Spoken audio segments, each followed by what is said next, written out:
Hello and welcome to the Regulation Subcommittee of the California Paraprofessional Program Working Group. Take the roll. Hartston. Here. And Sarush is not yet present. It looks like we have one member of the public. Did you want to do public comment now? Yeah. Oh no, there's a few more people who have joined now. If there's anyone in the attendees room who would like to make public comment, please raise your hand in Zoom.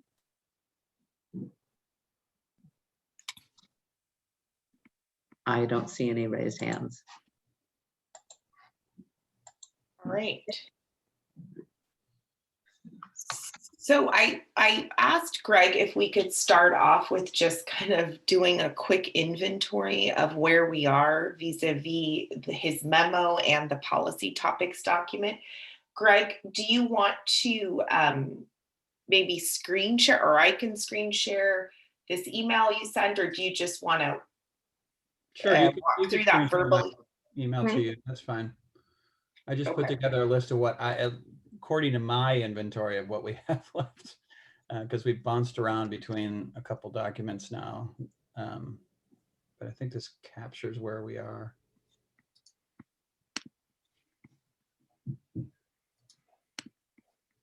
Okay. I'm getting used to our new Outlook. I hate it, Linda. Do you? I'm just like struggling. I don't like it, no. Yeah, so I can't really figure out how to share this email in a way that you. Well, it's actually not. I mean, I can just walk through where we are. And then Amos, please interrupt if you think that we didn't cover something that I think we did. And Fariba's joined us now too, Greg. Hi, Fariba. Hi, sorry I was late. I had to leave another meeting. Okay. So we are just, I just did a quick inventory of where we stand in terms of going through the issues covered in that memo that I sent to the two of you a while back, which is essentially my response to the set of rules that you all shared with me at the end of last year, and where crosswalking where I think a lot of those topics are already going to probably be covered in the rules of professional conduct, or where we need to create a new rule, or we may cover those topics in rules of court or potentially legislation if need be. So where we ended up last time, we went through my memo to you, Fariba and Amos, dated March 5th. I think we covered everything except we were in the middle of the fees language from the fees rule. That's what I have too. And so what according to my notes, we covered the first sub issue under there, which is unreasonable or unconscionable fees. I think we were about to just quickly talk about flat fees. I think that can be handled fairly quickly, and then contingent fees. And I know we talked about contingent fees in another context, but I'd like to circle back on that because I think that we may have changed our original position along the way.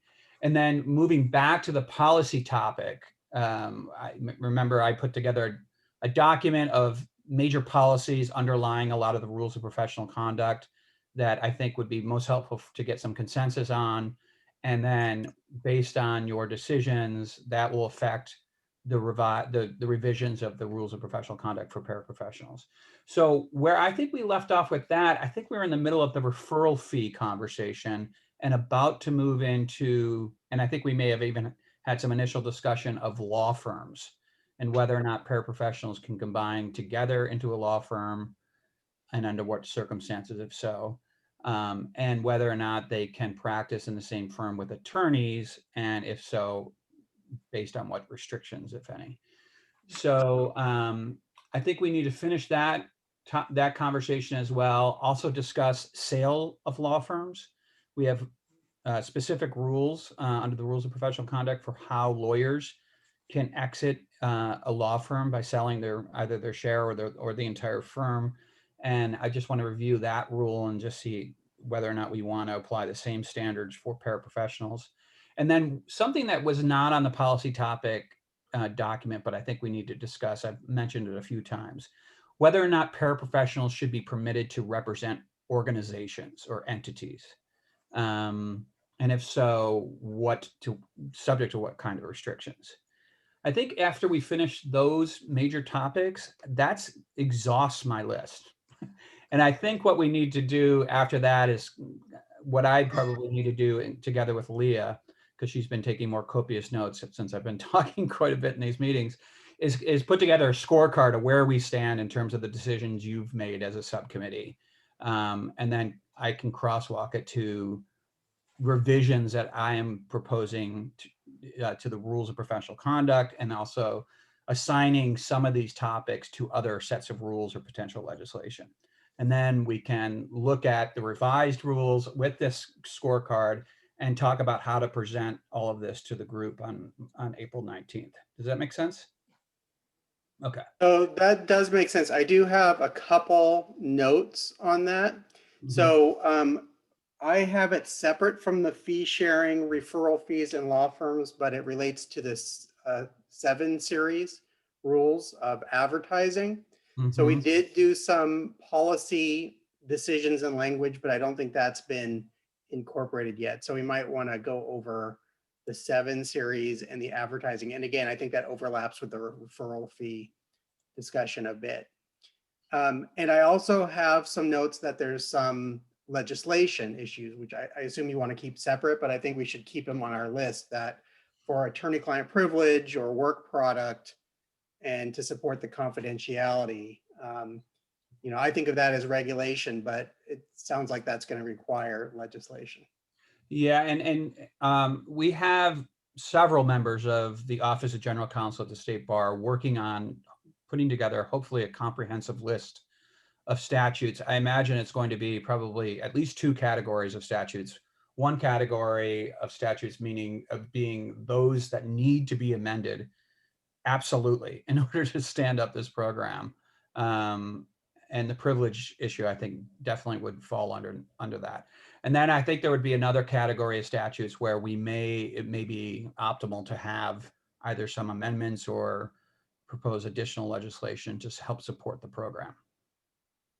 And But I agree with you. When we've been trying to keep a list of those as we go along, I think OGC is coming at it from a slightly different angle, just trying to do an exhaustive landscape review of the rules governing attorneys and trying to do the paraprofessional program overlay on that and see where we need to really pay attention to make sure that they're included and brought to the attention of the legislature.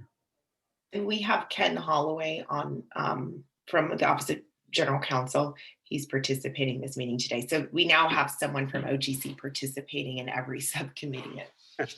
Yeah, that's a fair characterization, Greg. I think OGC, as you're right, just about everybody in OGC is going to take some piece or another of this, and we're going to look at it in a kind of holistic issue spotting way, and try to catch anything from top down that's not being caught bottom up. Right. Thank you for doing that. And I have some follow-up questions, and it could be because I'm just not clear on the answer. I find myself when I ask the same question, I'm just not hearing the answer, so I ask it again. I think we were talking about withdrawal of paraprofessional and substitution of paraprofessional, whether that's going to follow the same sort of rules as attorneys. I told you about the practical on the ground problem of relieving your attorney.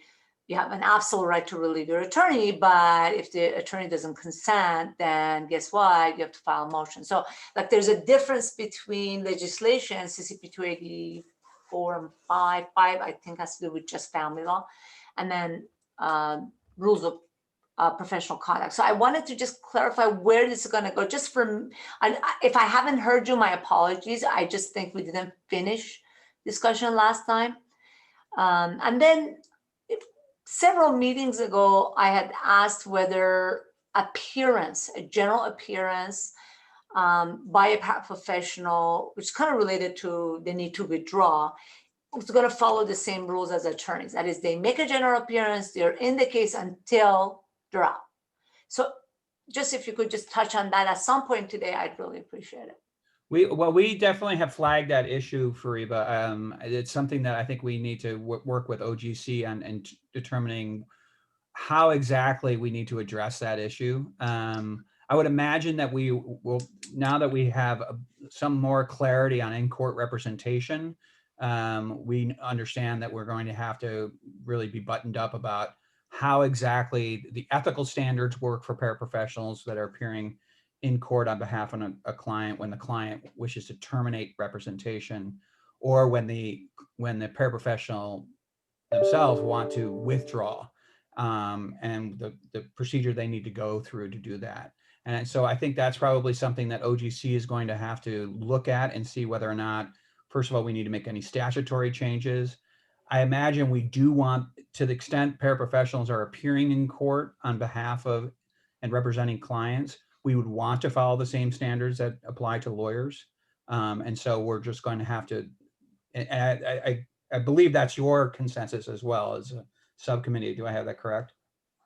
I absolutely. I just want us to address the problems that currently exist with attorneys. And since this is a new program, why not, learn from those problems? And we see it all the time at self-help. I've said that before. And one of the things is limited scope representation rules. And I don't think we've talked about them before, but I think we should really make sure they apply to paraprofessionals as well, because it's really a good way that a self-represented litigant can afford legal representation without committing the paraprofessional to the entire case, just like with attorneys. Right. And that is covered under the rules of professional conduct as well. So it's permitted under the rules of professional conduct for attorneys. So we should add that to the list to talk about, along with what Amos has added as well, to cover that Chapter 7 series of rules as well. Mm-hmm. And discuss that. The problem that you're talking about, I need to do a little bit more work on that, because it's just first I've heard that this is a major problem, that lawyers are essentially holding their clients hostage, and we don't seem to see a lot of discipline cases around that. According to the rules, clients in most cases have an absolute right to terminate representation. It may be a bit different in the criminal context, but since they're not practicing criminal law, I don't know if it would be applicable here. So in my view, again, my humble opinion, I think it's just a change in legislation to match rules of professional conduct. If the client has absolute right to relieve their counsel, the statute should be adjusted to reflect that. That's my opinion. Unilateral relief of attorney with notice to all concerned, because obviously the other party has a right to know that. Yeah.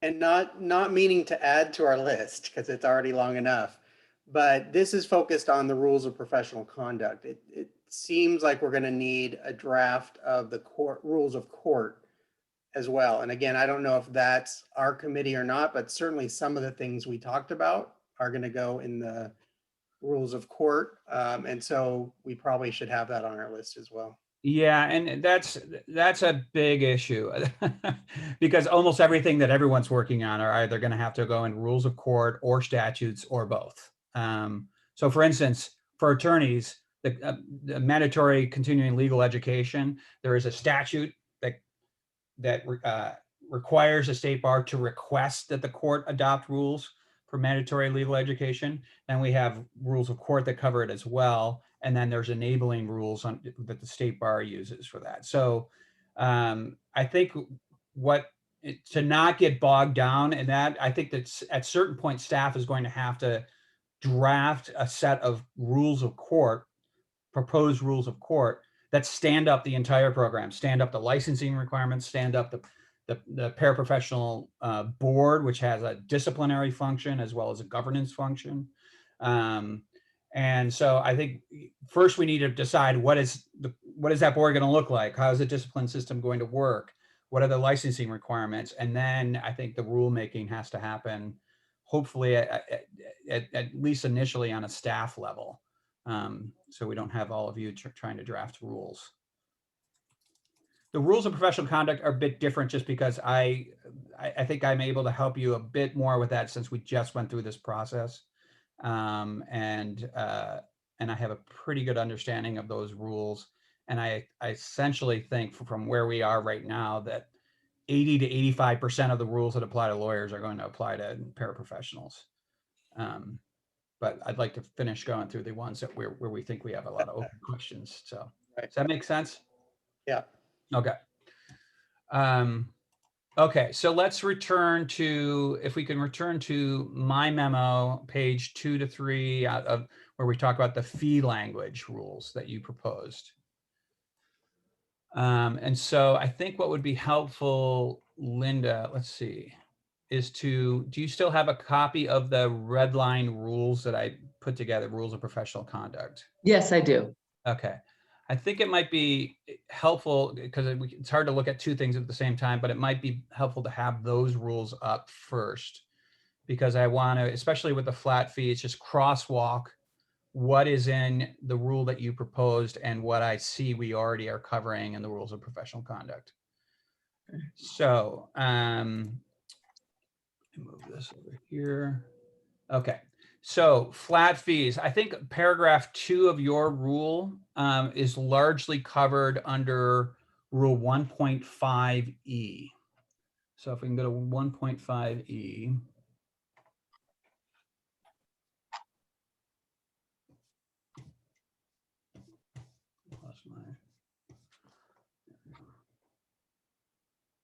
Okay. And essentially what 1.5E does, this is one of those rare instances in which we are actually letting lawyers know, in this case, in the original set of rules and paraprofessionals here, what they can do and not be subject to discipline. Normally we have, it's more of a prohibition, but here we're authorizing them to make an agreement to charge a flat fee or collect a flat fee for services. And it defines what a flat fee is. It's a fixed amount that constitutes complete payment for performance of described services, regardless of the amount of work and ultimately involved, which may be paid in whole or part, or in part in advance. And of course, if it's paid in advance, we already have another rule that covers what they're supposed to do in that instance, which is to place it in their client security fund until earned. And then when earned, they need to move it to their operating account to avoid a commingling problem. So I think that is mostly covered under, so your paragraph 2 is mostly covered under 1.5E. And I think we're going to rename it D in this circumstance because we're going to pull out another provision that would not apply. Well, we're going to have to talk about that because that's the contingency fee agreement. So before we move on to contingency fees, oh, and I will just say one thing. The last sentence of the rule that you proposed said flat fees by paraprofessionals are encouraged. That's the type of thing that we would probably want to put in a comment rather than in the black letter rule because it's providing some guidance. Right. Okay. Do you have any questions or comments about that part of the rule? That looks great. Okay. So let's move on to the meatier subject, which is contingency fees. I think originally, and you can correct me if I'm wrong, that there was some sense that there was going to be an absolute prohibition on contingency fees charged by paraprofessionals. But I know that from prior meetings, it appeared that your subcommittee wishes to only bar contingency fees in family law matters consistent with the rule for lawyers, meaning it does not ban potentially a contingency fee for the enforcement of a post-judgment order in family law matters. And I think we've talked about that. We talked about this in,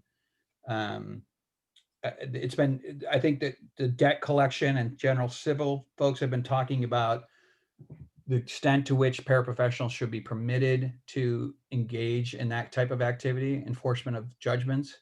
But I'm not sure if I'm capturing your decision correctly about contingency fees, or if there's any other circumstance in which you can envision that contingency fees would be permissible.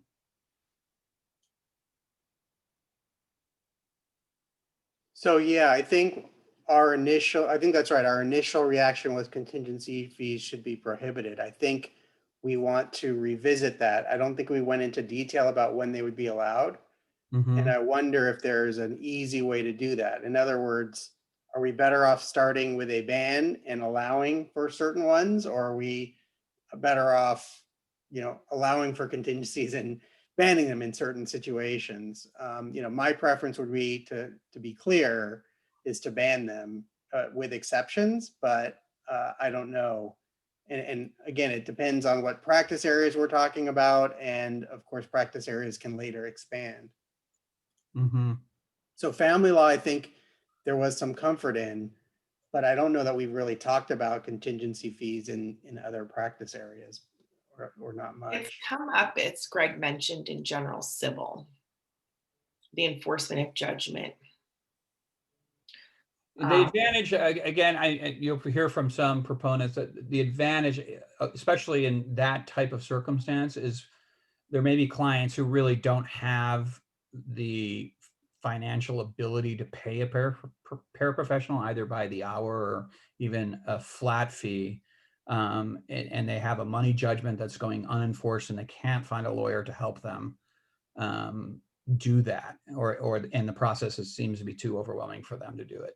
So in that circumstance, it potentially provides legal services to somebody who otherwise wouldn't be able to afford it.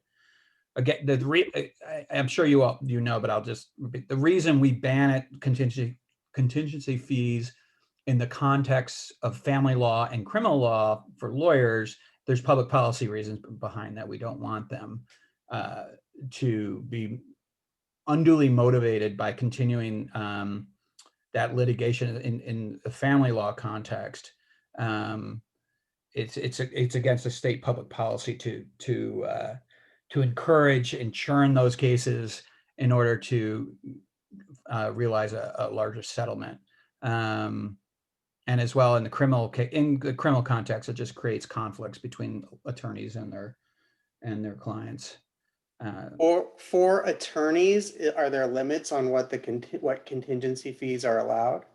In certain contexts, there are. So we've talked about this a bit around fee caps, but really the fee caps that we see for example, in workers' comp is really on a percentage of the recovery.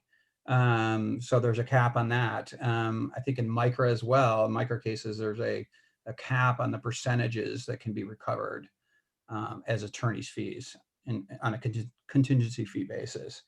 So we do in certain contexts see caps like that. And this is where I think the fee cap discussion and this contingency fee discussions overlap a bit. Right. If fees are going to be allowed in certain practice areas, would they be subject to a cap, and are they subject to a cap for attorneys in those areas? And unfortunately, I don't feel educated enough to answer those questions because I don't know how it works. I mean, I think we wouldn't want to allow contingency fees more for paraprofessionals than we allowed for attorneys. The question is, right, the question is, are we applying the same rules as applicable for attorneys, or do we want to prohibit contingency fees in more situations or limit them in more situations? And I just don't know that because I really have to think about when it comes up. What do you think, Fariba? I'm having zoomitis. So I agree that we definitely shouldn't let them collect contingency fees in more areas than allowed for attorneys. I just have, first off, I'm trying to think of all the practice areas. So there's family law, there's housing. I mean, in housing, you can't even have a contingency because there's no recovery, right? Yeah. And so what are we talking about here? Are we talking? I think it's just the enforcement of judgments. And that makes sense to have a contingency fee. Actually, it's better, if you allow, what comes to my mind is like a spousal support judgment. Those are really hard to collect. There's no agent, like the DCSS doesn't help with that, right? So I think it helps the SRL to be able to get help from a paraprofessional, even if they can collect half of it, whatever the percentage is. Are there existing percentages now for collection of judgments for attorneys? Like what, there's a cap or something? Not that I'm aware of. Not that I'm aware of either. Okay. Maybe we want to think about that, yeah? And So, the guy we had speak to the General Civil Committee meeting last time, he's a non-attorney judgment collector. So you assign your debt to him, and then he pursues it as a self-represented litigant. His fee is something like between 50 and 70%. Yeah. So, And so what was interesting about that for me, that discussion, because it brought me back to, and I don't want to get completely off track, but these rules are interrelated in so many ways. It brought me back to this issue, if we not, because I think General Civil is still debating the extent to which paraprofessionals will be allowed to represent individuals in enforcement of judgment actions. What prevents a paraprofessional from just doing it on their own, just like these judgment professionals do, and charging 50%? So because essentially what these judgment professionals are doing, as Leah said, the client is assigning the judgment to them, and so it becomes their judgment, and the fee for that is essentially 50% of whatever the judgment professional can recover. And the rationale is, at least from the judgment professionals, is that these are very difficult judgments to enforce a lot of the times. Many times, some of them remain unenforced despite their best efforts. So they're taking on some risk here, and they have to dedicate a lot of resources to try to find the judgment debtor and their assets. And so, but I was, as a conversation was going on, I was sitting, well, if I'm a paraprofessional and they say that I can't represent a client in enforcement of judgment, what prevents me from just putting on a new hat and say, well, now I'm a judgment professional and I am just going to solicit an assignment of the judgment from an individual and then pursue it as a pro per? The answer to that question is a rule that we talked about already, which is Rule 1.8.1, which is business transactions with clients and obtaining a pecuniary interest adverse to your client. And I think where we ended up is we had said that paraprofessionals could not enter into a business transaction with a client at all, which is different than what the ethical rule for lawyers. There may be some discussion as to whether or not this person that they're getting the judgment from is a client if they're no longer representing them in their capacity as a paraprofessional, and would they still be able to engage in this type of activity. But allowing them to receive an assignment and enter into business transactions makes them have to comply with that rule and all the ethical considerations of the rule. So as a reminder, under 1.8.1, they need to disclose in writing all the terms of the transaction in language that's easily understood. And either the client has to be represented by independent counsel, or they need to be given an opportunity to seek independent counsel as well. And the terms themselves must be reasonable and fair. And then they must obtain informed consent from the client. So if we say, 1.8.1 does not apply to paraprofessionals, and they decide, hey, I'm not acting as a paraprofessional, I'm going to act as a judgment professional, the client is no longer protected by Rule 1.8.1. So it became a really good example of why we might actually need that rule. Right. Yeah. right. I think this whole effort is all about regulating this field so that we eliminate abuses. So this sort of falls right in line with that. And the other thing that if we just take away that opportunity by saying, yes, you can represent clients in enforcement judgment, and I realize that goes to another subcommittee's work, but it touches on it because we're talking about contingency fees. Then you can regulate how much they charge for that type of work, potentially, right? So that clients now have an option other than going to a judgment professional and having to give up 50% of their money judgment or 70% of their money judgment. And instead they could engage a paraprofessional to do that type of work for a lower contingency fee. So just a question. If it is an authorized paraprofessional activity, right, then a paraprofessional would not have the option of saying, oh, I don't want to do this as your paraprofessional. Instead, I'd like to do it as a business transaction and you assign it to me. If it is authorized, they don't get to choose to do it another way, right? It's going to be much more difficult for them to choose because the only thing that they can hang their hat on is to say, well, I don't consider this person to be my client. And that's seems to me a bit of a thin reed. So I think that's right, although it might not be that thin because the assignment is not the practice of law, right? So if somebody assigns it and then that person is enforcing it in their individual proper capacity, they're not practicing law. So the issue is not whether that's licensed or not, it's whether it's a prohibited business transaction, right?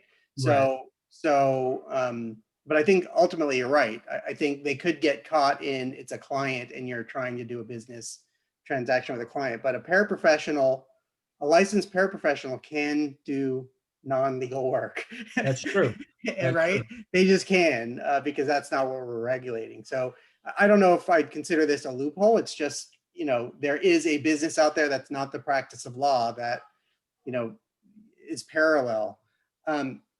But I agree 100% with what you're saying, Greg, which is it might be better to allow it and regulate it.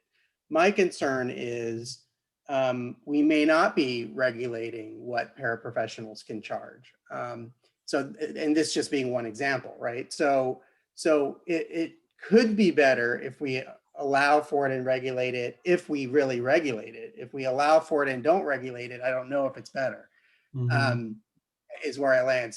But I think I'm reading what Fariba's saying, but please correct me if I'm wrong. I think we're in agreement that this is allowing contingency fees and enforcement of judgment would be an area where we are increasing access to justice and allowing people to enforce their judgments where they might not otherwise be able to afford it. So I would be inclined to allow it. But again, my concern is we probably should put it on the list for, are there going to be some sort of fee caps, any kind of restrictions on fees?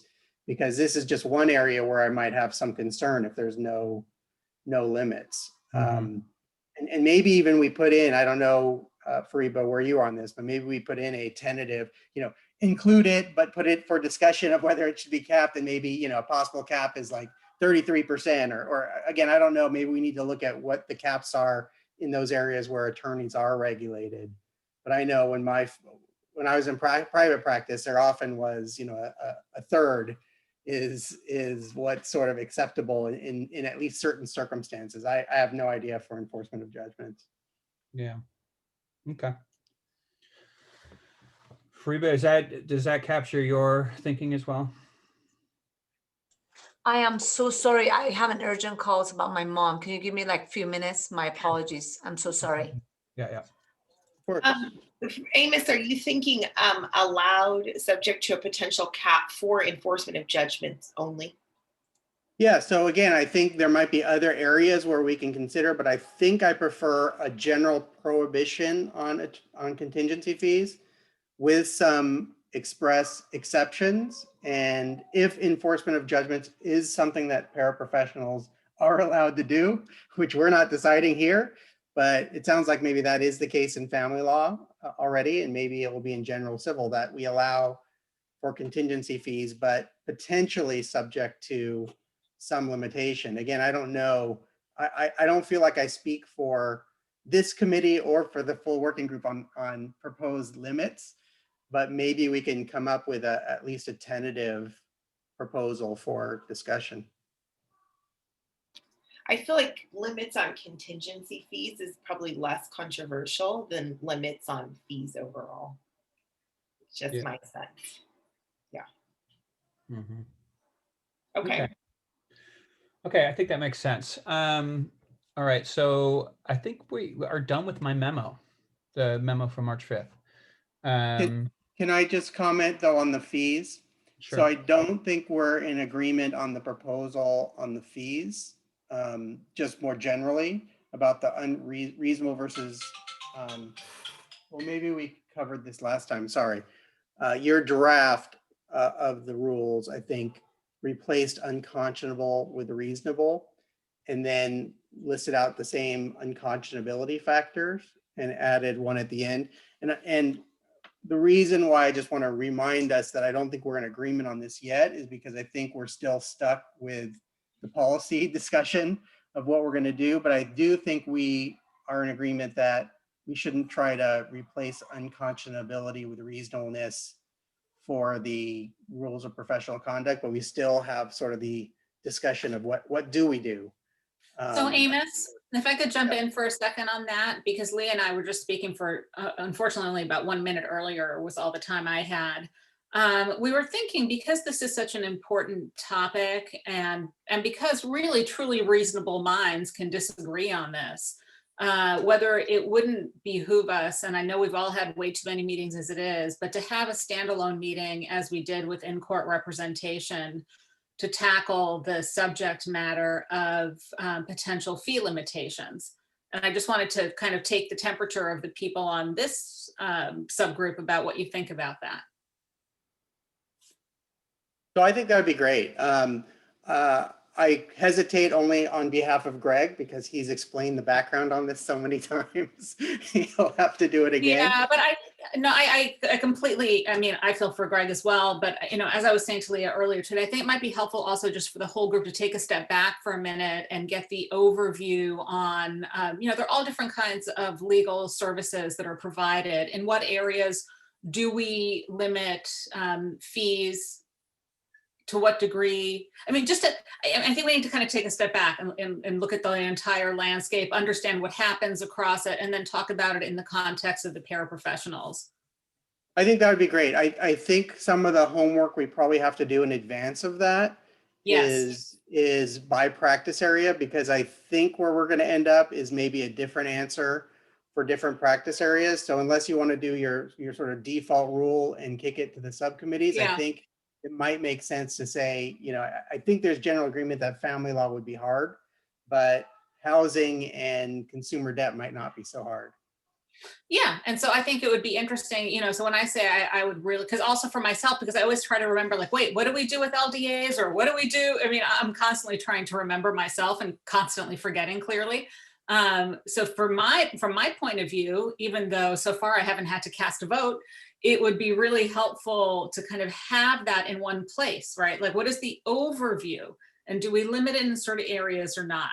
And, one issue, honestly, that Leah raised this morning that I think is going to be an interesting one to discuss as a group is the fact that we're limiting people to what they can do. So for example, if we are licensing someone to do housing, they can only do that. And then if we put a fee cap on that, I mean, we're essentially, limiting their income across the board, as opposed to an attorney who maybe has a different kinds of work. But that can be part of the discussion. I just personally, for myself, would really like to have the overview. I think the overview has to be broken down. It will be broken down by kind of what kinds of cases are being done and what kinds of limits are put in place.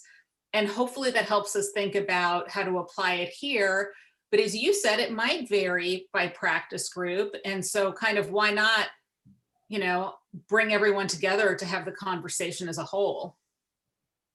Yeah, I think that makes sense. And depending on when you schedule that, again, I think it might make sense to have some research into the cost of legal services in the different practice areas, and maybe some options. This is what I was hoping we would be able to do in advance of a full working group meeting, which is a lot of the comments, public comments and comments from people on the working group were the logistics of doing this is difficult. Correct. So many counties, or there's so many practice areas, and I think we could probably come up with some possible ways to approach it that are not impossible. Again, there's a policy decision of whether or not we want to do it, but I don't think the impossibility. Yeah. So there might be a few different ideas of alternatives if we decide we do want to regulate it. What are our options? Possible? No, because that's been part of to be completely transparent, that's been part of my concern is I keep coming back to how do we actually do this? The earliest that I could foresee our having a group discussion about it would be sometime in May. So, there should be a little time in there to figure some of this out. And it is a cart and horse question. Like, I still can't decide, like, what's the cart and what's the horse. versus do we want to do this and can we do this? Right. So Yeah, so I'm happy to help plan on that. I do think there's, we've heard there's attorneys available for flat fees and pretty low flat fees, relatively speaking, in housing and in consumer debt. And so the concern is that hiring a paraprofessional that's unregulated for how much they can charge would end up costing more and maybe significantly more than an attorney. And that's something that's on my mind that I think we'd have to have some information about for the discussion. Yeah, and I think, and Fariba will turn to you just a second. I think it was Fariba I heard it because I can't see with the way the script is it's me. set up. See, it's good because I can recognize people's voices at this point. I completely understand what you're saying, Amos, and I'll just say, there's also I personally think there needs to be, a very exacting retainer, disclosure, whatever the heck you want to call it, that makes it clear that this person's not an attorney. And I mean, I shouldn't take up more time right now. I'll just say there are arguments being made also about the system regulating itself and all the rest of it. Fariba. So I tried to catch up, and I've been also wondering, I sort of feel uncomfortable, or I'm trying to figure out that what decisions should be made in this committee that would apply to the whole group, to all specialty areas, and whether we should do that. Or for example, we know, well, do we? I know, flat fee rates, so no contingency fee for family law, for example. So that decision is made here. It's not like a default, but subcommittees can decide on their own. So that decision is made here. When we're talking about fee caps, not contingency, but fee caps, are we making the decision here for every subgroup, or are we just gonna, accept subject matter expert input and then make a decision in subgroup? Or does it need to be left to the subcommittees? I mean, so I'm feeling a little uncomfortable with how much this, as part of this committee, I want to be the one to make the decision along, of course, with Amos. Or I want to say, hey, listen, I really do think we have subject matter experts in each subcommittee. I think they really should be making those decisions. So Fariba, since I couldn't see who was on when, I'm not sure if you were on your call when I was, did you hear me talking about convening a full working group meeting? Right, and I think we discussed that a little bit last time too, which I think is great. And you're thinking about kind of like in-court representation type of meeting where there's a vote or just input? Hopefully vote. I mean, part of it is that I'd like to see where people are. It was interesting to me how the in-court representation one went, and I don't know how this would go.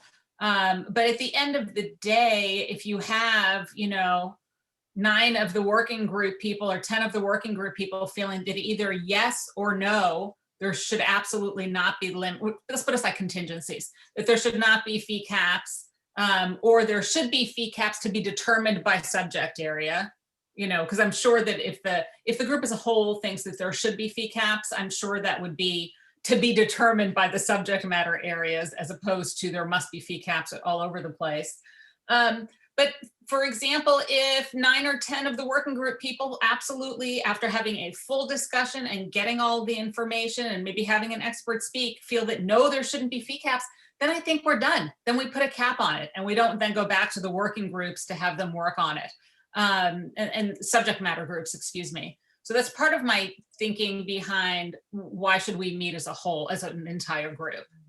So my comment on that is, or concern is that if, because of the restrictions on just talking among ourselves without a formal meeting, if the first time these subcommittees are coming together to discuss is this full group meeting, they don't have a chance to discuss it within their own subcommittees and talk about just special considerations for that particular issue, legal issue. Right.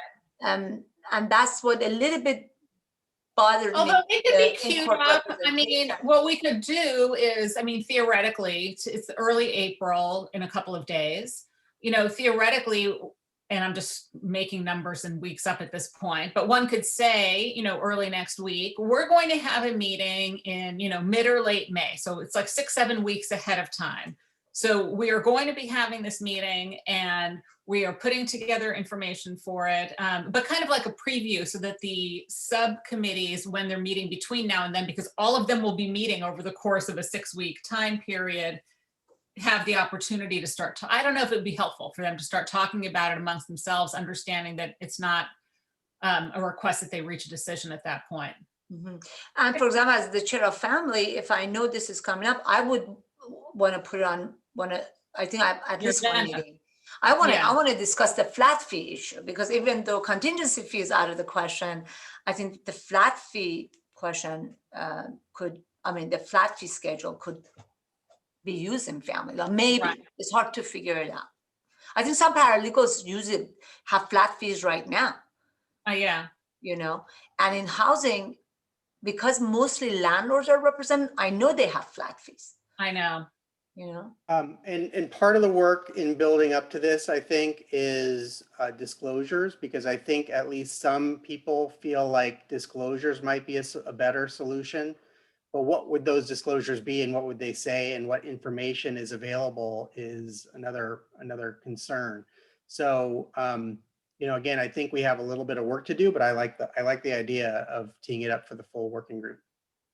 I just wanted to share my perspective briefly, Fariba, is that I do think it's important to have the policy decision, which is different from a subcommittee specific conversation, right? Because the committee, the practice area specific conversation is about feasibility and kind of appropriateness in that context, presuming that the policy is it's okay to set fee caps. Now, can we? But I think the group needs to grapple with this question of, as a policy matter, are we going to cap fees of what these folks can earn? And then if you say yes, as Justice Patrice said, then you go into your subcommittees and figure out, okay, yes, we can, in housing, we think it should be $800, no more than that. But I think the full group really grappling with that policy question will be helpful. So that's my personal view. And and I understand what you're saying, differentiating between policy and the other details. But where does the question of practicality fit? Is it with policy or practicality of setting fee caps for family law or for housing? Where does that discussion take place? Well, I think that it's not as clean or simple as I'm laying it out, because I do think in our May meeting, we have to kind of talk about both. If we were going to try to do it, what would it look like? It's a little bit like what I suggested Linda and I would walk through for this subcommittee. So I think you have to get to practicality. So I make a little artificial in my distinction. But I do think it's like a threshold question. Do we think it's reasonable given our capitalist economy? Like all these big macro questions really don't have to do with practicality. So I don't know if I'm being clear, but I'm not suggesting that there would be no discussion of practicality at the May meeting. I think we have to touch on that as well. How might we go about doing it? To me, one of the issues of practicality that certainly is part of the policy decision is the cost of regulating if we were to have fee caps, because it's a choice we make as a regulator. Not only the process of trying to set where the fee should be at what the appropriate level is, but the enforcement mechanism for making sure that and that's you're dedicating limited resources to that as opposed to other things. I think the other thing that might be helpful, and I don't know if we would want even an economist to come and talk about it, but just the unintended consequences of fee caps in different situations that we see. We've heard a little bit about it in the workers' comp area, which is that as a result of these statutory caps on the percentages of recovery for attorneys, a lot of these attorneys, and I know this from just personal experience, a lot of these attorneys have to carry 300, 350 active cases at a time. And it might also be helpful to hear from some of their clients too, who are trying to reach these attorneys sometimes, because people will have to react to that. If they think the cap is too low and they can't support themselves, they just have to increase their caseloads. And that has its own set of issues. Okay. Okay. So let's move back to the policy topics document. I actually, was looking at this, I was kind of scratching my head because I wasn't 100% sure where we ended up on another great hot topic, referral fees among paraprofessionals and referral fees between paraprofessionals and lawyers. I know that the latter is obviously much more controversial, but they're both, have aspects to them that I think there's reasonable minds that can differ. But again, in California, among attorneys, referral fees are permissible as long as the attorneys comply with Rule 1.5.1. And I mean pure referral fees. Most other jurisdictions, they allow for fee splitting among attorneys from different firms, as long as they follow the same set of rules that we have under our Rule 1.5.1, obtaining informed consent, disclosing the actual arrangement in easily understandable terms. But also in a lot of other jurisdictions, they both actually have to work on the matter.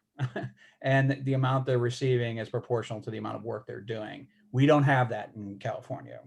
There's no requirement for that. And there hasn't been since, there was a brief period in the 70s where it was, but since 1928.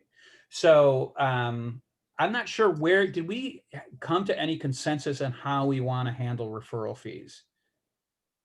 I believe we did. So I believe we worked through it and decided to follow the attorney rules, with the big note that it's going to be controversial. And so we're going to have to tee this one up as well. There are some strong voices that are very concerned about runners and cappers. And we looked at that business and professions code and I think determined it didn't apply.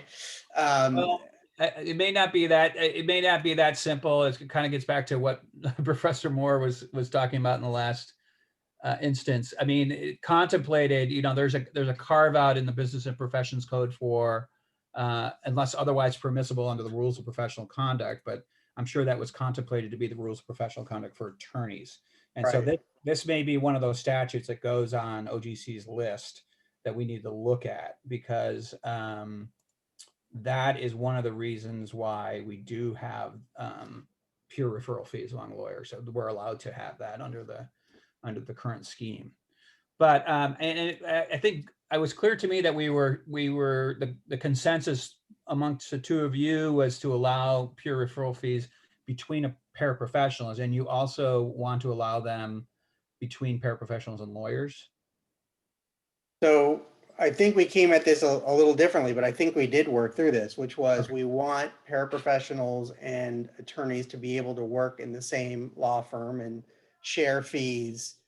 And we want to encourage referrals when appropriate. Yes. Between paraprofessionals and attorneys. And I think where we came out was basically tracking the rules, with the concern that, the runner and capper concern that has been raised. I don't know if there's another way to regulate for that or address that or pick up that concern, but I'm worried that we don't do anything that makes it so paraprofessionals and attorneys can't work in the same place and split fees, because I think that would be, contrary to, good regulation. Yeah, that's slightly different than what I'm talking about. Well, pure referral fees are really among attorneys who work in different firms. Right. So that's 1.5.1 instead of 5.4. Yes, exactly. So we were moving, that's why I was a little confused. And also it's, again, difficult to take notes from these discussions, but we were moving into the law firm discussion. Okay, we'll track the lawyer rules, and understanding that there may be a need for a statutory change to allow this to happen. But not only that, I think, I don't know if there's a way that we can address the concern about runners and cappers, because I think that is a fair concern. And I think the other option we could do is just not allow referral fees between paraprofessionals and attorneys, right? So I think if we are tentatively allowing those I think we definitely want to allow it between paraprofessionals, but between a paraprofessional and attorney, I guess either way, right? How does it work if an attorney refers to a paraprofessional? Because technically under the rule, that's a non-attorney, right? Yeah, so this is one of those instances in which we would probably need to have a conforming change to the lawyer rules. And there are a couple of areas like this. When we start talking about firms as well, there would have to be changes to 5.4 as well. Right. Um, It's a So good assume, thing to yeah, go have. ahead. And right now, non-lawyers can refer, I mean, lawyers can refer to non-lawyer, get referral fees, right? Like for an accountant or Right. Or an Reciprocal- they can actuary have or something. reciprocal reciprocal referral agreements. They can have reciprocal referral agreements, but they can't have an established referral fee agreement between the two parties. Can't be So exclusive. there can be, you know, the gift, as long as there's not an expectation that the referral was made as a result of the gift was made as a result of the referral. But it can't be an established relationship of receiving fees from an accountant for referrals of potential clients. But referral fees are a big deal. So this is how a lot of people stay in business or get business, and they advertise, attorneys, send me, we'll give you, very healthy referral fees, and we pay. And so the concern is paraprofessionals won't actually be practicing law or providing access to justice. They will be out there finding clients for attorneys and referring them to attorneys and collecting fees. And so it seems like there might be a way to address that concern without eliminating referral fees altogether. Yeah, and if that's what they're doing, then they will run afoul of 6151. Well, one of the things that, I pointed out that there's an exception to 6151, the prohibition on runners and cappers, because there is a carve out for anything that's permissible under the rules of professional conduct. And that's how we get 1.5.1. But what's interesting is that the statute really prohibits anyone from acting as an agent on behalf of an attorney. It doesn't say anyone acting on behalf of an agent for a paraprofessional. And so that's another change that would need to be made to the statute to prohibit runners and cappers for paraprofessionals as well, except as permitted under the rules of professional conduct. So I think that does work through the rules sufficient for you, right, Greg? Yeah. But again, I don't know that everyone will be happy with that.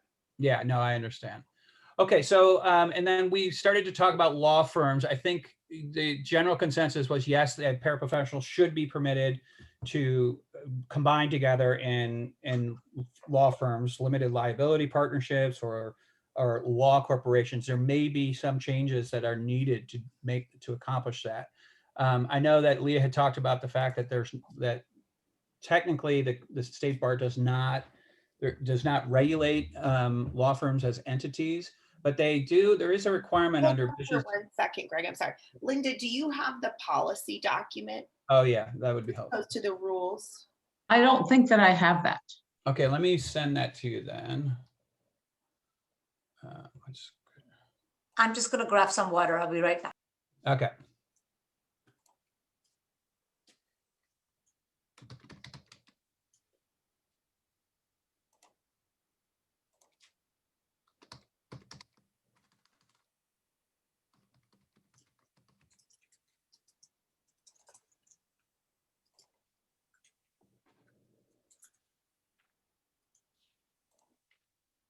Okay, I just sent it to you. And we're I think around page 6.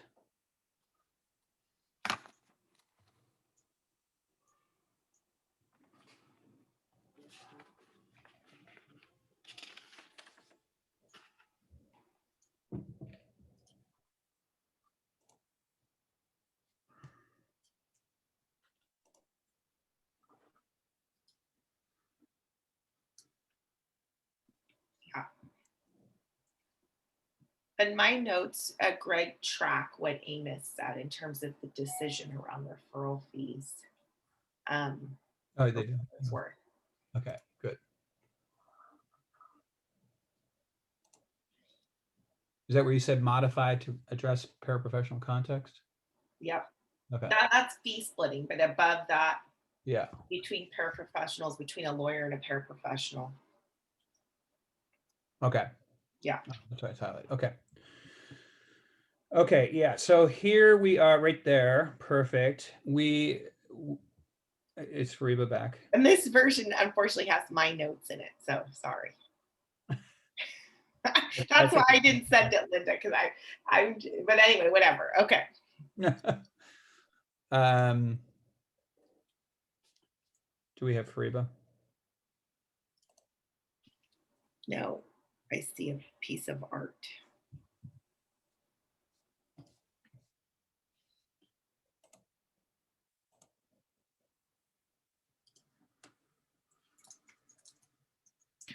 Here she is. Okay. All right. So the decision last time we addressed this topic. Yes, they can combine together into firms exclusively made of paraprofessional and support staff. Their ethical obligations should track those for firms owned by lawyers. And then we were talking about putting together a matrix of how it's being addressed in other states in terms of combining paraprofessionals and lawyers in the same firm. I know that because I was seeing this when I was looking at some of the rules in Washington, triple LTs it seems that they can only form partnerships with other triple LTs. And can't practice in a professional corporation or association for profit if a non-triple LT owns an interest in it.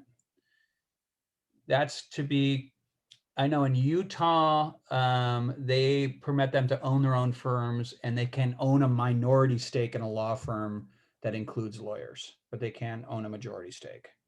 I'm not sure what's going on with Arizona, and I actually have an email into Dave Byers about that because it wasn't readily available to me from looking at their rules. I think that they're also in the midst of still putting together a lot of their rules.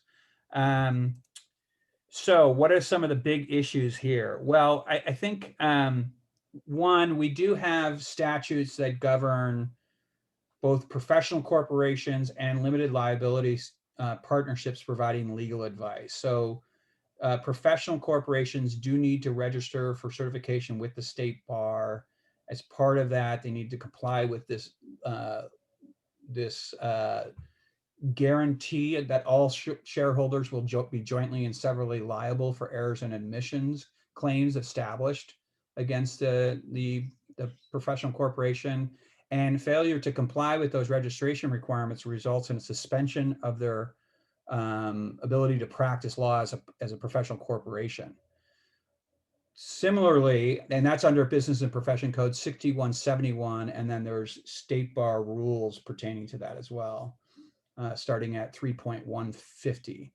And then for legal limited liability partnerships under Business and Profession Code 6174 and 6174.5, if they're providing legal advice, they need to have an effective certificate of registration with the state bar.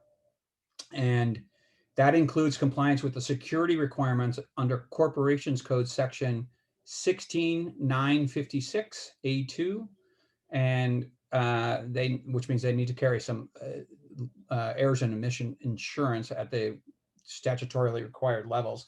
And failure to renew the certificate would result in suspension and loss of their LLP status. So we do have some regulation of the way in which lawyers can combine in firms in California. I imagine this has to go on our statutory list for OGC if we're going to allow paraprofessionals to combine in similar entity forms. And then the other issue that we need to address is if we're allowing lawyers and paraprofessionals to combine together in the same firm, do we want any caps on the level of ownership of paraprofessionals? And also with the understanding that we're going to have conforming changes to the lawyer rules as well under 5.4 to allow this to happen. So that's the big wind up to this discussion. Are there also some issues like in the memo, but I remember looking at these rules, the 5 series of rules on supervision. And I think last time we talked about, or one of the prior times we talked about, if a non-attorney could be part of the management of the firm. Ownership and management is slightly different because one is just about the money, but the other is about supervision and making sure they comply with the rules and the ethical obligations. So I think those are tricky issues as well. Those are tricky issues, and in terms of management, whether or not they're permitted to manage lawyers, which I'm going to guess the answer to that is no, because I think that would cause a lot of problems with the lawyer rules as well. But yes, that entire 5 series of rules are implicated by this decision. And we probably need to carefully study those rules and go through them one by one. I mean, I think we can talk about the policy generally, but I think there also is a desire to touch 5.4 as little as possible and defer to the other committee, but realizing that we have to do something with it to stand up this program. Mm-hmm. Forgive me if this is an ignorant question. I'm just trying to see what evil we will be preventing if we follow Utah's rule, for example, to allow for only a minority stake versus Washington's rule, none at all, if I heard you correctly, and then to allow for 50-50. I understand it shouldn't be more than 50-50 because then we get into that whole area of the paraprofessionals are really owning more of a, the firm. But is there something wrong with 50-50? Well, I'm not going to take a position on that personally, but I will say that I think most proponents of having a lower level, they're concerned about interfering with the independent professional judgments of lawyers in the firm if there is a non-lawyer that has that level of a supervisory management authority over the lawyer, and that it may, in the end,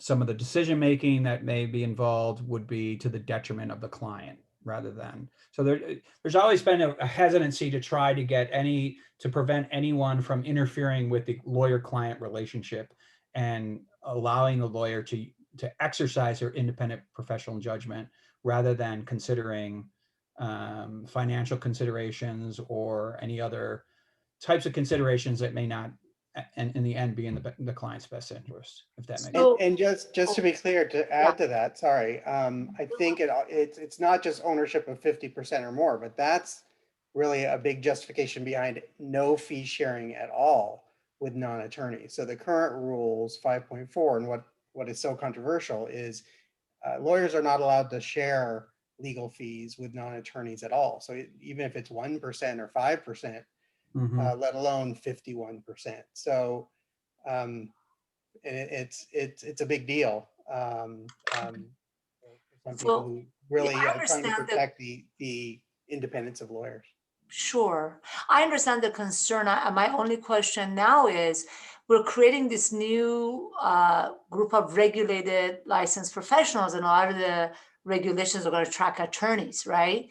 Does that make a difference in what you just said in terms of the concern? It should, because the original concept was that we didn't want an unregulated individual or corporation or entity interfering with the lawyer in their exercise of professional judgment.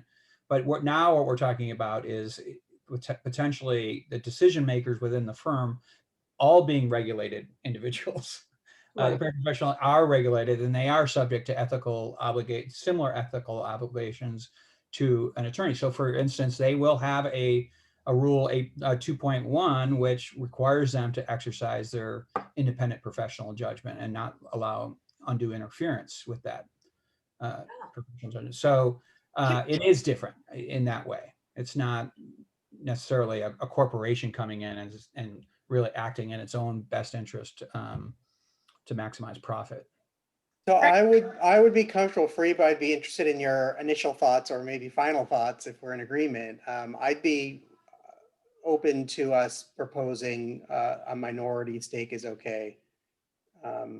Not follow Washington where you can't combine with an attorney, but following the rationale of a minority interest is fine and it doesn't put at risk independence because they're regulated too. So that allows for fee sharing too. Again, it's going to be controversial, so we're going to have to change 5.4, but maybe having it a minority stake makes it a little bit less controversial. And it also allows law firms to still employ them as employees, as associates, essentially, and put them on a track towards, obtaining some shareholder interest. It serves the clients in that way because then they can charge less for certain appearances and center functions, kind of like what they do with the junior associates and their current legal secretaries or something. Can I ask about a different construct where you might have 3 paraprofessionals and they're doing family law or they're doing consumer debt, for example? Let's take consumer debt because we've heard so much about how complicated it is and certain cases need to go off to a lawyer. And these paraprofessionals said, you know, it would be really smart for us to hire a lawyer or to have a lawyer be part of our practice. So it's 3 paraprofessionals and a lawyer, because that way it's in-house, we're a one-stop shop. If we can't do it's too complicated, our partner's going to do it. So in that model, you've got 4 people in this business, and we're still saying the lawyer would have to have 51% interest and the 3 paraprofessionals 49. Or could this lawyer be an employee? But I don't think he could, because he or she can't be supervised by a paraprofessional. So the way that would normally happen in the law firm context is a of counsel type relationship. So a contract, but it wouldn't be ownership, is one way to handle that. Do we know the rationale behind Utah's position and Washington position? Did you say it and I totally missed it? Sorry. No, I don't know what the rationale is, actually. I just was able to, I was digging in, and I don't know what Arizona's position is right now. I mean, I imagine it probably tracks a lot of what I had said. There it certainly is concern about lawyers being subject to the supervisory authority of non-lawyers. And that is the safer approach, right? I mean, I think the Washington model sort of doesn't touch the rails of dealing with this difficult decision, dealing with this controversial topic, I should say, because we could do it to say paraprofessionals can get together by themselves, but not combine with lawyers. And then we don't have to monkey with 5.4, right? Right. Because I think Leah's question is a very interesting one. The scenario is a very interesting scenario. And I know, without mentioning names, I don't know the details of how to do it, but I know a certain group of paralegals who have that kind of a, not a business like partnership or anything, but they do have this one attorney that I refer more complex cases to that attorney. So it concerns me that the 3 paraprofessionals now, because of this rule, will have to are limited to owning only 49%, where the one attorney then is forced to own 51%, even if they don't want to. And does it have anything to do with supervisory authority? If the attorney owns a minority stake, does that mean that the paraprofessionals supervise that attorney? It doesn't mean that. So I don't think what we're proposing is that we limit the ability of paraprofessionals to have a relationship with an attorney. I think what we're doing is trying to encourage that and make more opportunities to do that. So Washington, I would argue, maybe does limit it too much, but I think if we modify Rule 5.4 and allow for attorneys and paraprofessionals to combine, and we allow for referral fees, so that's when they're not combined, you can still refer and have some financial incentives there. And I think what we're doing is actually encourage. I think there are going to be some limitations, but they're easy to work around, right? So you could, if the paraprofessionals, they can do in the example, the 3 paraprofessionals can own a third, and they can have a contract with an attorney. That's no problem. They could have a referral relationship with an attorney if they comply with the rules. There are some rules about that. The issue would be if they combined into one firm, that would be one structure that would be, they'd have to work around that in some way. Whereas the alternative, I think, is to not allow them to combine at all, which I think the bigger effect of that is existing law firms wouldn't be able to hire paraprofessionals except as employees. They wouldn't be able to have any kind of ownership interest. Right. And I think by allowing an ownership interest, you're allowing increased compensation potentially for paraprofessionals who are building their own business, building their own client base, and And I think that's a positive thing. Yes, an opportunity. Yeah, for sure. Mm-hmm. Okay. I wouldn't, you know, I just would be interested to discuss a little more about, you know, allowing half and half rather than minority say, but it could be a difference of 1%, yeah? In terms of sharing and everything, right? Am I getting that correctly? And or 49.5%. Yeah. right, but that 1% means that the decisions, how are we limiting their decision-making authority and their ability and freedom to do business? You know what I mean? In the way that they want to. I don't want to say, yeah, let's do minority stake, let's agree to that, which is the easy thing to do, right? I just want to make sure that we're not limiting them unfairly. Mm-hmm. This is one where my inclination, and I don't know about you, Greg, is I think where you've landed is probably reasonable. And the further extension of it is squarely being taken on by the Closing the Justice Gap group. That's how I'm feeling. Because, like in my example, I think one of the limitations is you're not as motivated to go into business if you have to be on contract and you don't get to share in fees and profits, if you don't get to profit share. So if I'm the one attorney with these 3 paraprofessionals and I'm just on a contract versus me being an owner, it's less appealing to me to go into that business model. But I think that is a very complex and thorny discussion that I know is being addressed in this other working group. And typically I don't like to punt, but I feel like where you are is workable to get this program started. If you say they can have a minority interest. So that's my 2 cents. I don't know, Greg.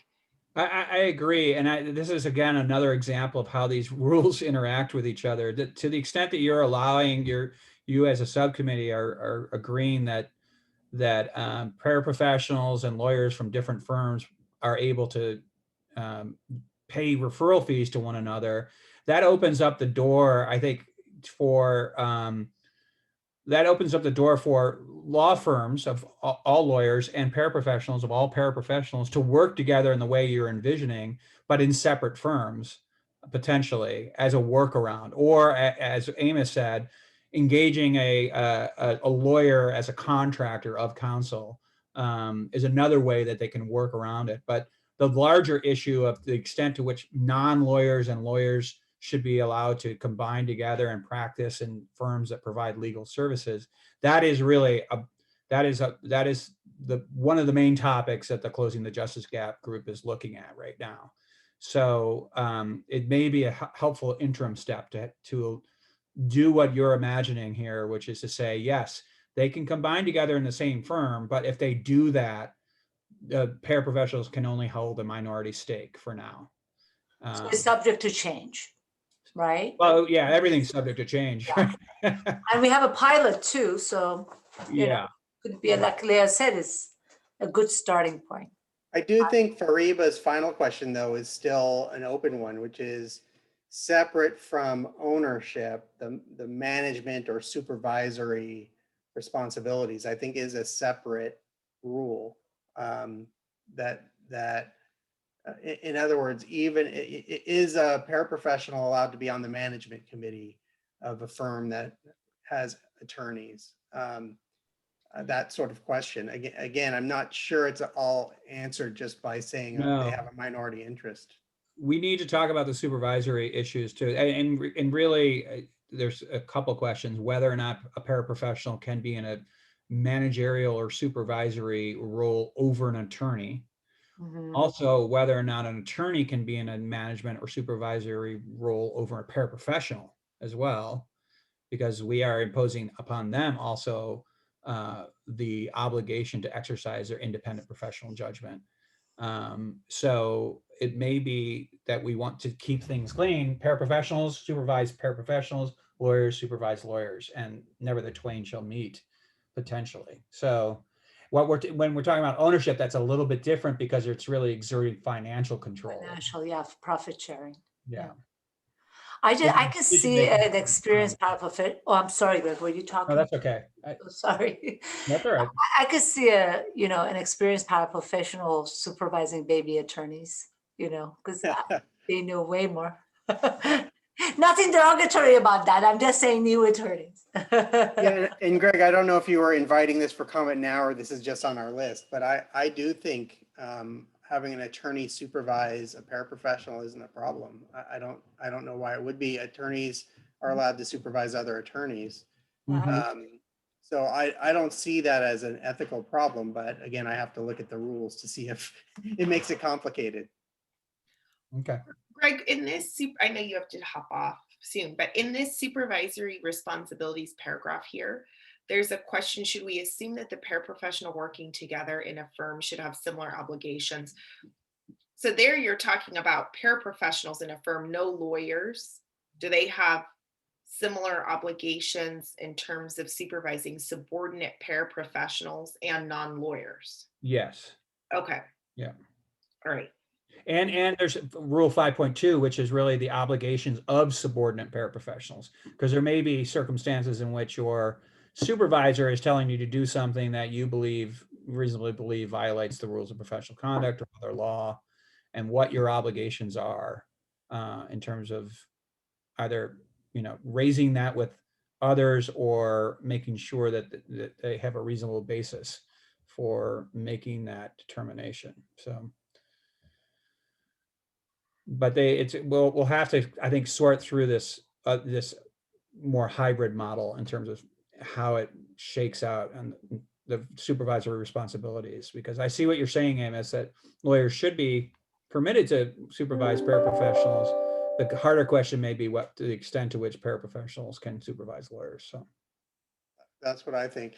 And again, I don't want everything to be super controversial, but this might be another one where we might want to have two options, the Washington model versus our model, because there may be very strong opinions saying let's not try to tackle 5.4 at this point if we could stand up this program without it. Okay. Yes, unfortunately, I do have to hop off now. Yeah, so I'm wondering, Greg, what would be useful? The next section in this document is the fee, financial arrangements with non-licensees. I believe we've discussed referral fees. Yeah. What might be helpful if you want to continue without me, because I don't think you need much of a wind up for this. We can talk about sale of firm later. I think the sale of firm rules are pretty good, and I think they can apply with very few changes to paraprofessionals as well. It just provides it's more of a roadmap than an ethical. Well, I mean, there's ethical considerations, but how you can sell your interest, because before we had this rule, lawyers, especially solo practitioners, had to go through a whole bunch of different hoops to try to even sell their interest and still comply with their ethical obligations. But what you could talk about, I think, as a group is whether the extent to which paraprofessionals should be allowed to represent organizations. And if so, they're going to have to comply with Rule 1.13. But I think you can have the policy discussion without me. Okay. Okay. All right. Thank you. I'll see you next Tuesday. Bye. Bye-bye. Bye. All right. Should paraprofessionals be allowed to represent organizations? Isn't the easy answer no? So I think the easy answer is no too. And I would be agreeable with that. Do you want to sort of think through counterpoints though? Because I do think the intent here is to provide, access to justice to individuals. Yeah. I do think the main part of the program is intended to be individuals. There might be some smaller organizations, mom and pop type organizations that are either landlords or are, because sometimes if you own a house or an apartment, that might be owned by an entity.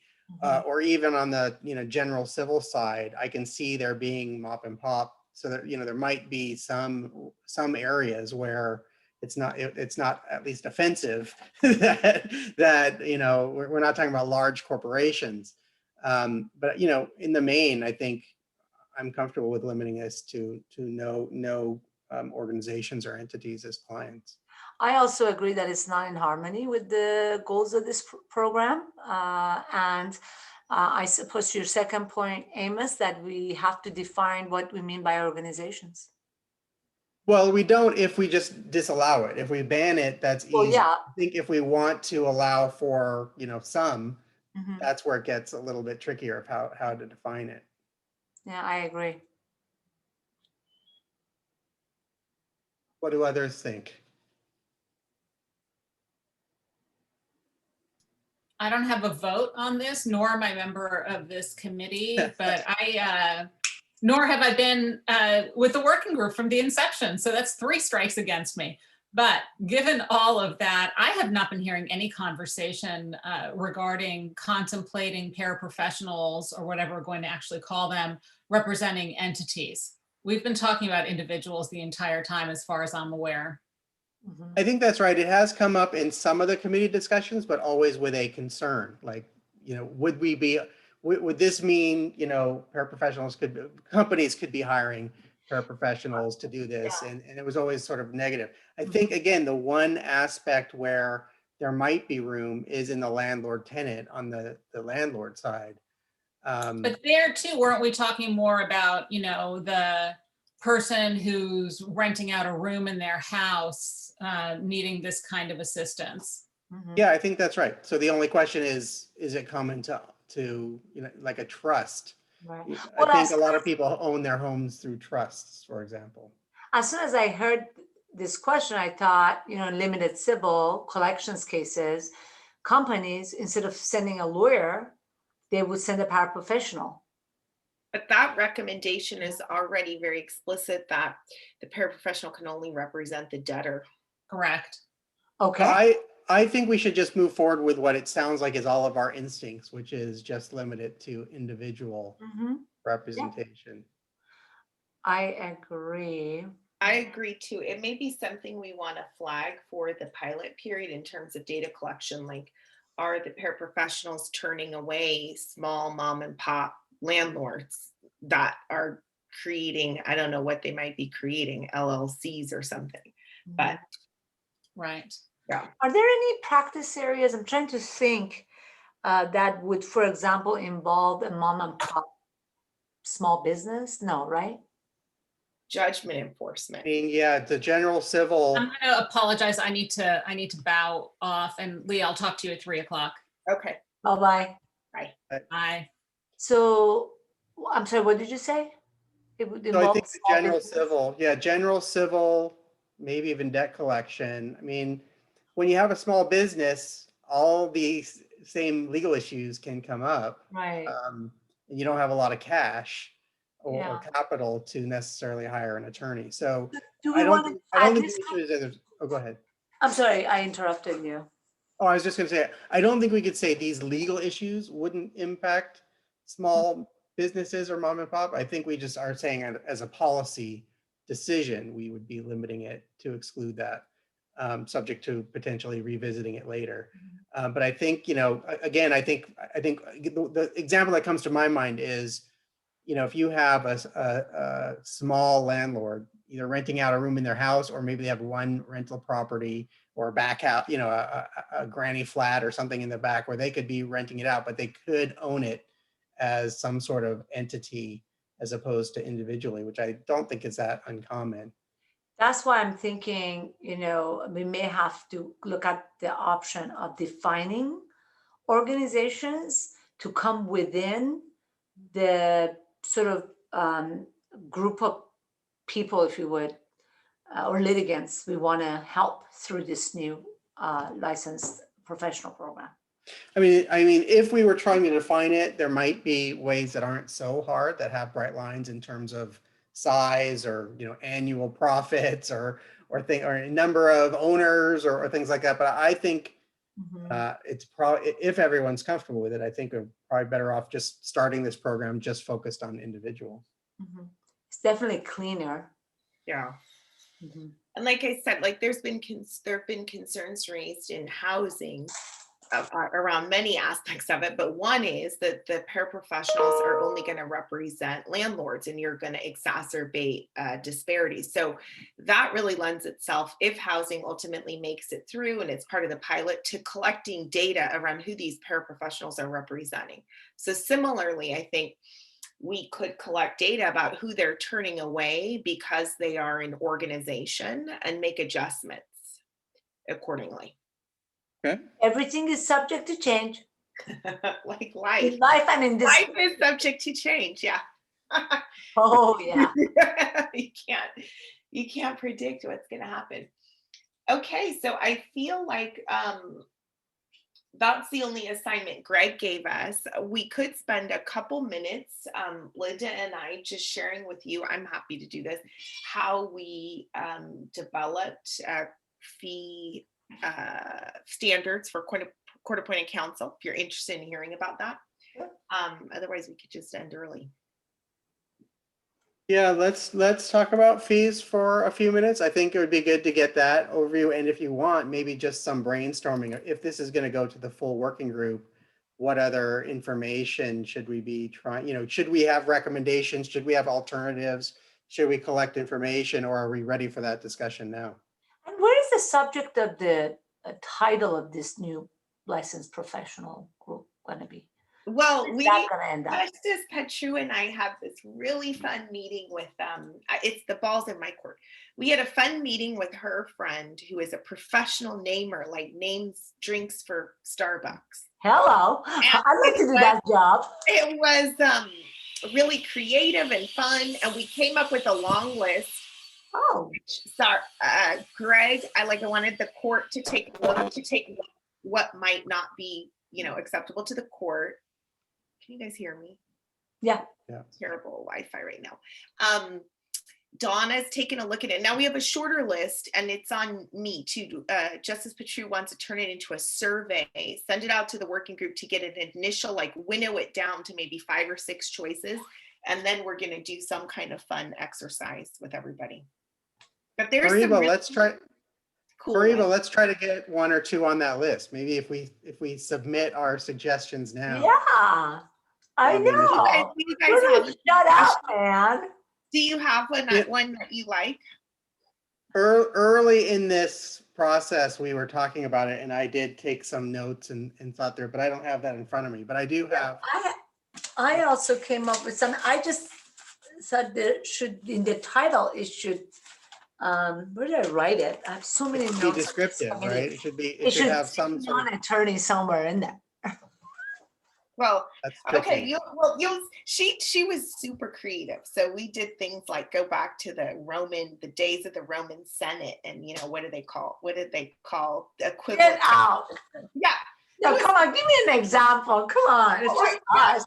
I don't have it in front of me. It's like, let's just star. Something like that. Something really cool. So that's the name. That's what's going on with the name. The point is things are happening, and I just haven't gotten it together.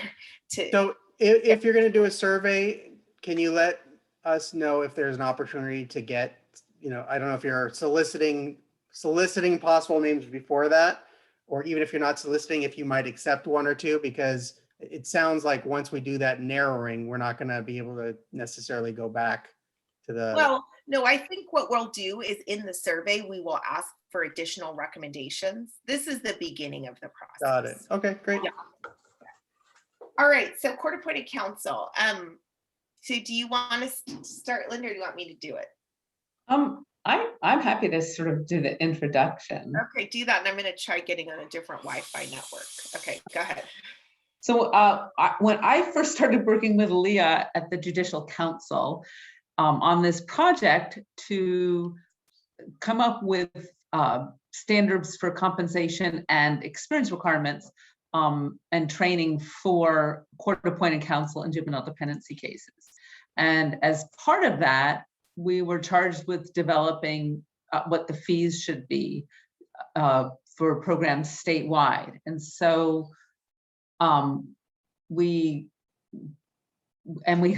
also had to work within a budget of what was available. But what we did was gathered a number of different data points to make recommendations for fees.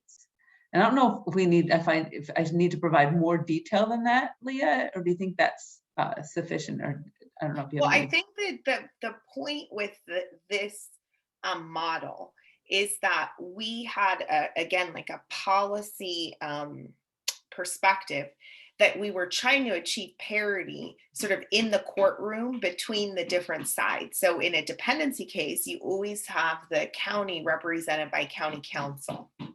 And then you have attorneys representing parents and children. So in developing this fee structure, we started with the premise that it should be benchmarked to county council salaries. So the first piece of this methodology is having a benchmark, something to compare it to. So that's just something to think about in thinking about how we might set fee caps in a different area. Is these fee caps were benchmarked salary, but not benefits, because government benefits are really generous. And we didn't try to benchmark to benefits, but we benchmarked to salary. And then we used a different methodology to come up with an administrative overhead cost. I think it was something like 25% versus the government benefit, which is more like 40. Right. Yeah. Do you want to talk a little bit about the regions? Yes, so the way we developed regions is we went back to a cost of labor survey that had been done for the Judicial Council for the court system when the courts were consolidated. So the factors that went into it were the cost of labor and the median household income and median home price.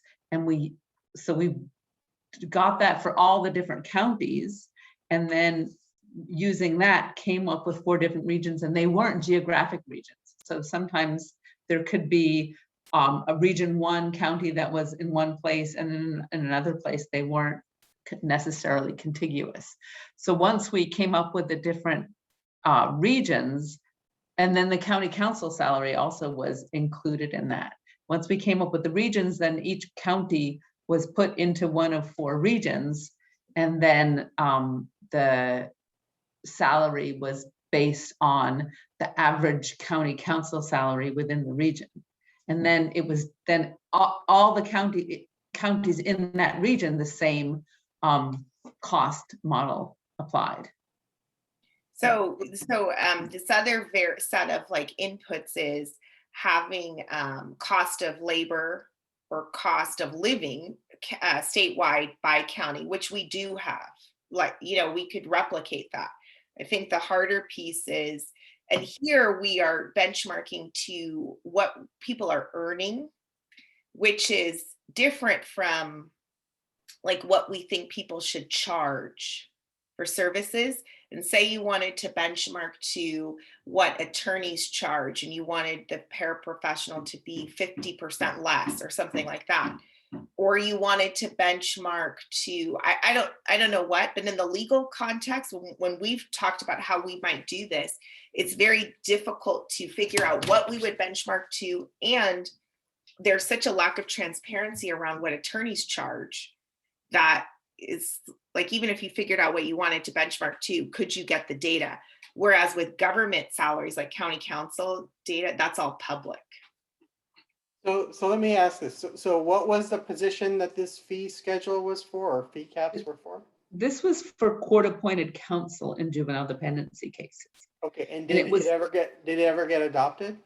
It got adopted, yes. It was implemented, but within a limited number of counties, courts, so that this program was rolled out initially in like 10 court systems. I don't remember initially, but ultimately this model got adopted into statute, since you and I left the Judicial Council. So what does a appointed counsel in a dependency court make, or what can they charge? Well, it's a little bit more complicated because it's the total amount of funding, and it's based on caseload. So the other thing, that part of this that we developed was caseload. what the caseloads should be. So we looked at what's the caseload in each county and how many cases per attorney, and then funding was allocated based on caseload. And funding is allocated to try to achieve a caseload standard. So when I just mentioned things were codified in statute, there's been a lot more money given to dependency counsel funding because of this methodology saying we are trying to fund a certain caseload level. Because the idea is you don't want people to have hundreds and hundreds of cases. You not only do you not want them to have to, you don't want to allow them to. So there's a caseload standard and a compensation standard. And the last piece I would say is, and maybe Linda, you can pull up, if you can, the thing from Audrey, so we can give Amos some sense of these salaries, what they are now. The Judicial Council contracts directly with law firms and government agencies like public defender's offices to provide the services.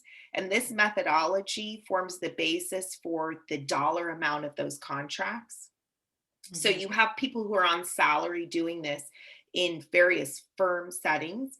And then there are also hourly rate equivalents, at least when Linda and I were there. So we took that county council salary and factored in the caseload maximum and turned that into an hourly rate equivalent. So it was very complicated because we had a whole nother study where we said, this is how many hours this type of case takes. If it goes to trial, it's this, if it goes this and that. And at the end of the day, you were able to get an average number of hours per case, and an hourly rate could be derived. So in general, folks doing this are on salary. They're not doing this work on an hourly basis. That's another piece. What I see, oops, sorry. I just wanted to sort of point out that in the study you talk about, there's no, it's not about the client and how much the client should pay. Paraprofessionals, we're dealing with private clients, right? Not JCC and not the salary. I mean, we're talking about private clients. How do we factor that in looking at cost of living? And are we talking about the needs of the paraprofessional to survive, and in conjunction with, how much the clients should be charged? How do we look at this?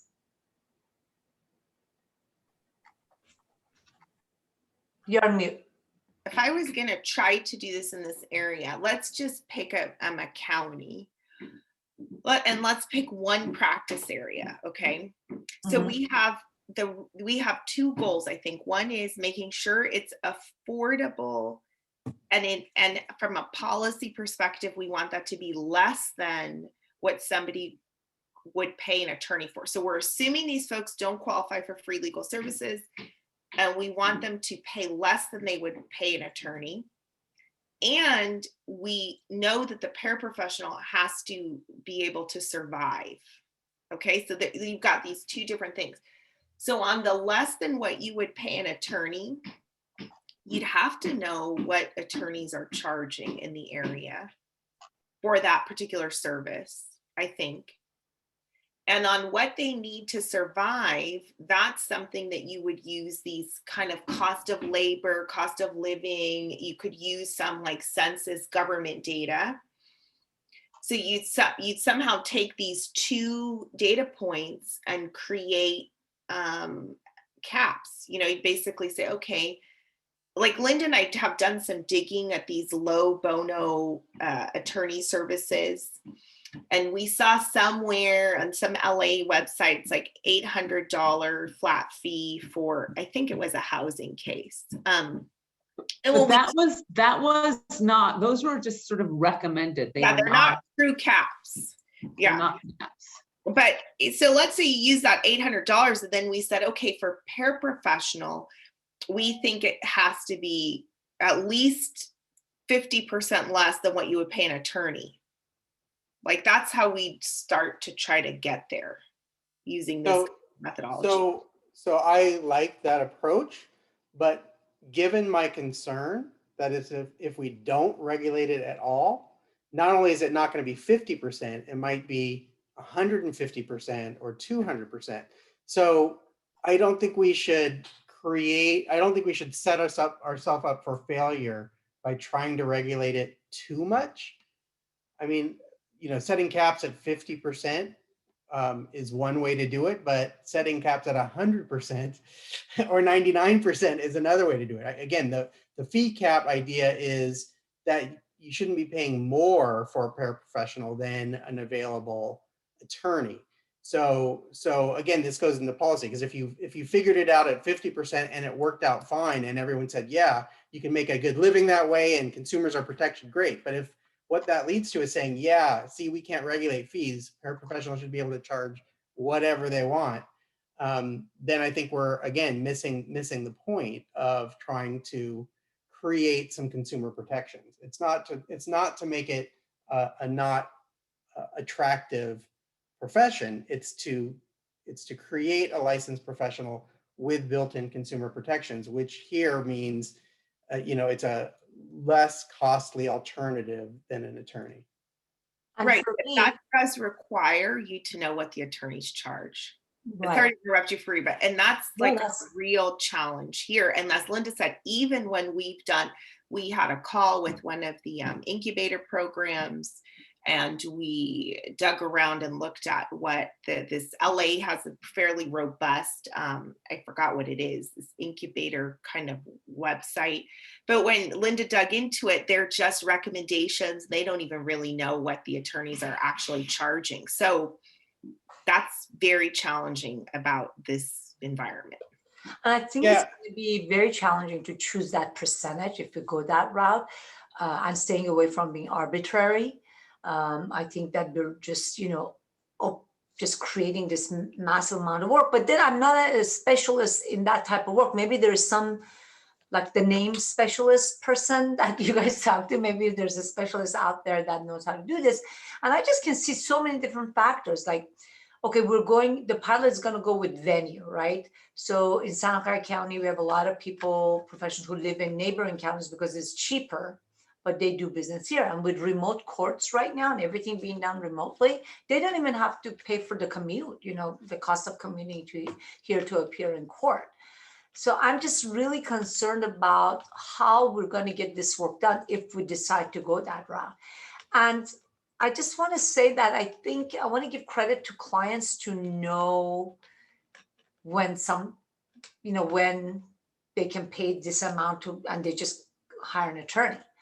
And then also I think there may be situations where there's a higher quality paraprofessional than an attorney who may charge less.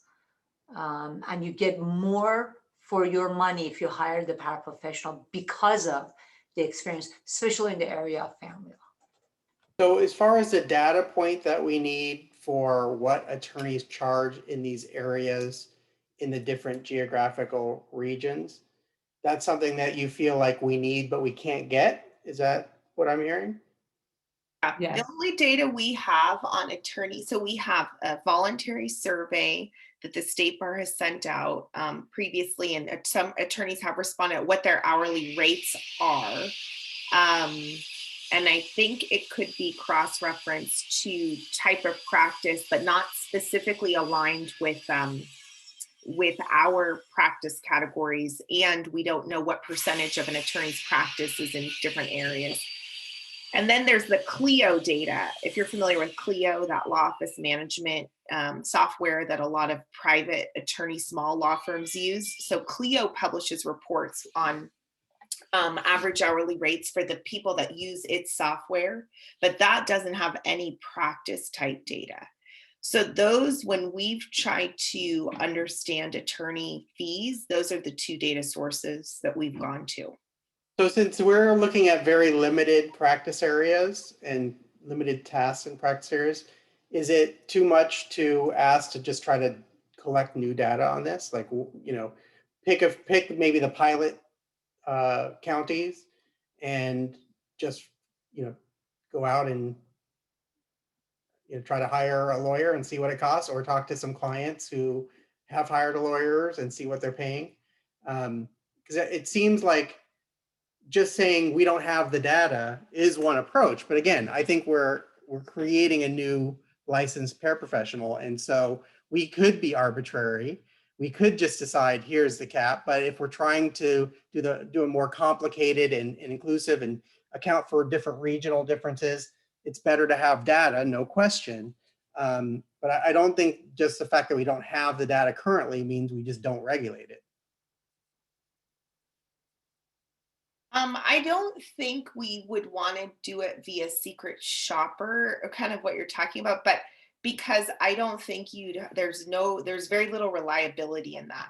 Like, let's say we pick Orange County. I can't remember how many thousands of attorneys there are in Orange County. It'd be very difficult to say that the data we got was reliable. Let's say we happen to find all the lawyers that charge $1,000 an hour, but there's a whole nother group out there that charges 200 and we just didn't find them. So that's, I think what we could think about doing is for the pilot counties, just sending out a survey to state bar licensees and asking them what they charge. It is voluntary and there's no guarantee that that they're telling the truth, frankly. So that is the data collection tool. And if you were going to regulate fees, you would need to do it every few years, right? To update the fees, presumably. Yeah, and the other thing is if the lawyers know the reason for the survey, it might influence their responses. We don't know that they're going to provide accurate responses. I think that the challenge with, going forward during the pilot without, let's just say, without any fee caps, but then to collect data from, I require data, I don't know if that's possible, from the paraprofessionals, right? We just have one side of the equation. So if a paraprofessional says, yeah, I charge on average this much to do a family law case, we don't have the other side of the equation to compare it and say, oh, that's too much. Or we're never going to have private attorney information. So, but I think what we're doing now is a little different. I don't think we're debating fee caps right now. What we're doing is we're talking about what data or information do we need to collect to have that as a full working group discussion. I understand there's one issue is we don't have the data. And so the question is, what data do we need and can we collect it? Again, my position is just throwing up our hands is not really a satisfactory answer, even if we end up not regulating fees. I don't think it should be because, we just didn't have the data.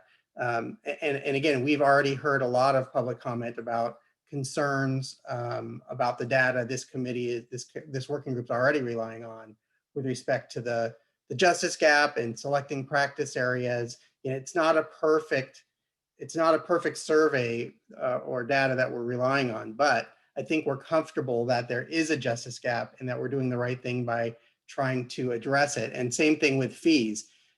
We might not have perfect data, but we are hearing that in certain of the practice areas, there are low bono options or flat fee options of attorneys. And if we don't regulate, knowing that that's the reality out there, again, we may be doing a disservice. We're not including consumer protections that are potentially very important to protect really obvious abuses, or I should say, one of the two very strong indications of risk factors we should be regulating. This was in the top two, right? The competency concerns and the excessive fees concern. So we are hearing about fee information in our subcommittees, at least in housing and general civil consumer debt.